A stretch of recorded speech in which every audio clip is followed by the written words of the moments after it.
ജന്മാഷ്ടമി ആഘോഷിച്ച് തൊടുപുഴ നഗരം.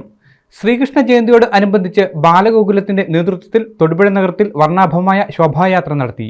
തൊടുപുഴ നഗരത്തെ ഭക്തിസാന്ദ്രമാക്കി ഉണ്ണിക്കണ്ണന്മാരും ഗോപികമാരും ശോഭായാത്രയിൽ അണിനിരന്നു. നന്മ നശിച്ച ലോകത്ത് ധർമ്മം പുനഃസ്ഥാപിക്കാൻ മഹാവിഷ്ണു ശ്രീകൃഷ്ണനായി അവതാരമെടുത്തതായാണ് പുരാണങ്ങളിലും ആധ്യാത്മിക ഗ്രന്ഥങ്ങളിലും രേഖപ്പെടുത്തിയിരിക്കുന്നത്. മഹാവിഷ്ണുവിന്റെ 8ാമത്തെ അവതാരമായ ശ്രീകൃഷ്ണ ഭഗവാനെ ദൈവികത, സ്നേഹം, നീതി എന്നിവയുടെ പ്രതീകമായാണ് വിശ്വാസികൾ കാണുന്നത്. തൊടുപുഴ നഗരത്തിൽ ബാലഗോകുലത്തിന്റെ നേതൃത്വത്തിൽ ഏറെ വർണ്ണാഭമായാണ് ശ്രീകൃഷ്ണ ജയന്തി ആഘോഷിച്ചത്.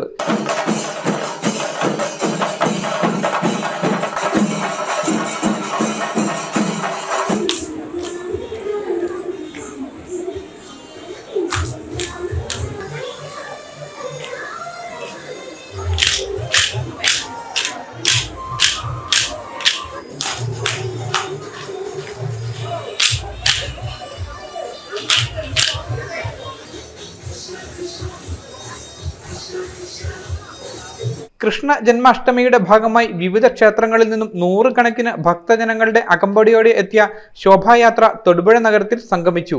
നഗരത്തെ ഭക്തിസാന്ദ്രമാക്കി നടന്ന മഹാശോഭായാത്രയിൽ ഉണ്ണിക്കണ്ണന്മാരും ഗോപികമാരും അടക്കം അണിനിരുന്നത് ഏറെ മനോഹരമായിരുന്നു.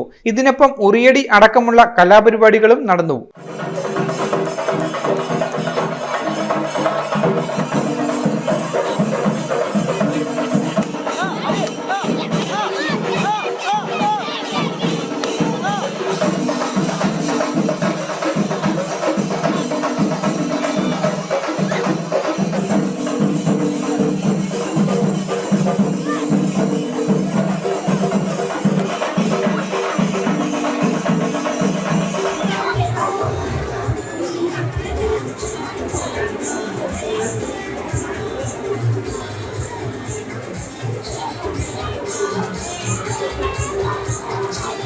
തൊടുപുഴ ശ്രീകൃഷ്ണസ്വാമി ക്ഷേത്രത്തിന് മുന്നിൽ സംഗമിച്ച ഘോഷയാത്രയ്ക്ക് ശേഷം ശ്രീകൃഷ്ണ കലാസന്ധ്യ, സാംസ്കാരിക സമ്മേളനം അടക്കമുള്ള വിവിധ പരിപാടികളും അരങ്ങേറി.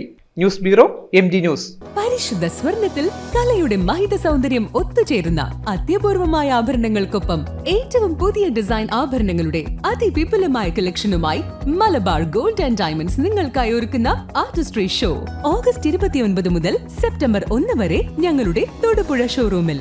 സമാനതകളില്ലാത്ത ഏറ്റവും വലിയ ആഭരണ ശേഖരത്തിൽ നിന്നും മനസ്സിനിണങ്ങിയ സ്വർണം സ്വന്തമാക്കാൻ ഒരു സുവർണ അവസരം. വരൂ, അത്യപൂർവമായ ഈ സ്വർണ്ണ വിസ്മയത്തിൽ ഞങ്ങൾക്കൊപ്പം നിങ്ങളും പങ്കുചേരൂ.